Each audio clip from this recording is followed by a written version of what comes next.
Le président Paul Biya, pour son dernier mandat, a décidé de structurer les choses pour la jeunesse et la femme. D'ailleurs, en préparation, il y a beaucoup de choses qui se préparent dans ce sens-là. Et M. Nyamsi Wa Cameroun a décidé une fois de plus de s'attaquer au président Paul Biya. Nous allons un tout petit peu l'écouter. Prononcé par le satrape Croulant. Je n'ai retenu qu'une seule phrase que je voudrais commenter.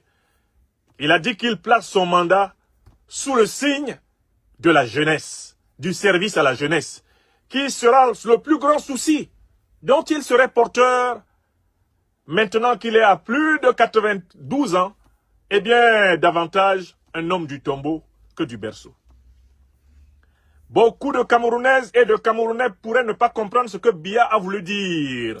Alors, Monsieur Nyamsi Wa Cameroun, on a vu Nyamsi Wa Cameroun en pleurs lorsque la France a voulu retirer à ce dernier le passeport français. Donc, en réalité, Nyamsi Wa Cameroun est français et d'un autre côté, il se dit qu'il soit ivoirien. Alors, je ne comprends pas pourquoi cet acharnement vis-à-vis de notre pays, le Cameroun. Même si vous êtes natif du Cameroun, du moment où vous avez décidé de vous défiler, vous devez donc passer votre chemin. Mais ce n'est pas ça qui va nous intéresser. Je le disais, le président Paul Biya a décidé de placer son dernier mandat sur le magistère de la jeunesse et de la femme. D'ailleurs, il y a des choses qui sont en préparation.